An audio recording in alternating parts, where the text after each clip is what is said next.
BMTC bus ಬಿಡಿಭಾಗ ಖರೀದಿಯಲ್ಲಿ ಭಾರಿ ಅಕ್ರಮ ನಡೆದಿದೆ. ಬಿಎಂಟಿಸಿ ಬಸ್ ಬಿಡಿಭಾಗಗಳ ಖರೀದಿಯಲ್ಲಿ ದೊಡ್ಡ ಮಟ್ಟದ ಭ್ರಷ್ಟಾಚಾರ ನಡೆದಿದೆ ಅನ್ನುವಂಥ ಒಂದು ಮಾಹಿತಿ ಲಭ್ಯವಾಗ್ತಾ ಇದೆ.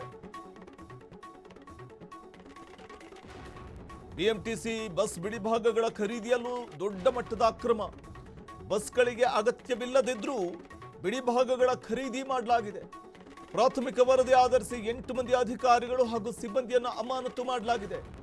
ಸದನದಲ್ಲಿ ಮಾಹಿತಿ ನೀಡಿದರೆ ಬಗ್ಗೆ ಸಾರಿಗೆ ಸಚಿವ ಭೈರತಿ ಸುರೇಶ್, ಅಕ್ಟೋಬರ್ ಅಂತ್ಯದ ವೇಳೆಗೆ ಅಂತಿಮ ವರದಿ ಅಂತ ಸಚಿವರು ಹೇಳಿದ್ದಾರೆ. ಬಿಎಂಟಿಸಿ ಬಸ್ ಬಿಡಿಭಾಗ ಖರೀದಿಯಲ್ಲಿ ಭಾರಿ ಅಕ್ರಮ ನಡೆದಿದ್ದು, ಬಸ್ಗಳಿಗೆ ಅಗತ್ಯವಿಲ್ಲದೆ ಇದ್ರೂ ಕೂಡ ಬಿಡಿಭಾಗಗಳನ್ನ ಖರೀದಿ ಮಾಡಲಾಗಿದೆ. ಇದು ಗೊತ್ತಾಗ್ತಿದ್ದ ಹಾಗೇನೆ ಸಂಬಂಧಪಟ್ಟಂಥವ್ರನ್ನ ಈ ವೇಳೆ ಅವರ ಮೇಲೆ ಶಿಸ್ತು ಕ್ರಮವನ್ನು ತೆಗೆದುಕೊಳ್ಳುವಂತಹ ಒಂದು ಪ್ರಯತ್ನವನ್ನ ಮಾಡಿರುವಂಥದ್ದು ಸರ್ಕಾರ.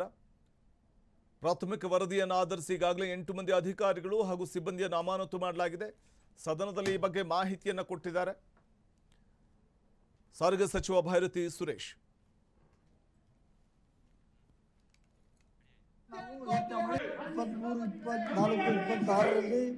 ಹಾಗೂ 24-26ರಲ್ಲಿ ಕೆಳಕಂಡ ಸಿಬ್ಬಂದಿಗಳನ್ನು ಬೆಂಗಳೂರು ಮಹಾನಗರ ಸಾರಿಗೆ ಸಂಸ್ಥೆಯಿಂದ 3, 4 ಮತ್ತು 4 ಆದೇಶಗಳ ಅನ್ವಯ ಇದನ್ನು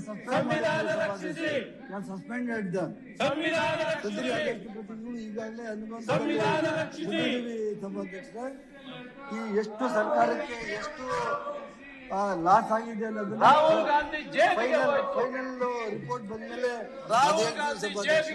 ಮತ್ತೆ ಯಾರು ಸಿಕ್ಕಾಕೊಂಡವರು ಅಂದ್ರೆ ಬಂಟನೂರ್, ಛಾಯಾ, ಶಿಲ್ಪಾ, ನಾಗರಾಜು, ಅಶೋಕ್, ರಿಪೋರ್ಟ್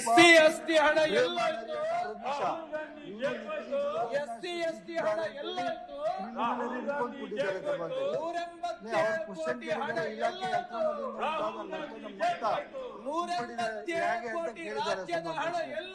ಅದಕ್ಕೆ ನಾವು ಈಗಾಗಲೇ ಸಮಿತಿ ರಚನೆ ಮಾಡಿದ್ವಿ. ಅಕ್ಟೋಬರ್ 26ರಂದು ರಿಪೋರ್ಟ್ ಕೊಡುವಂತ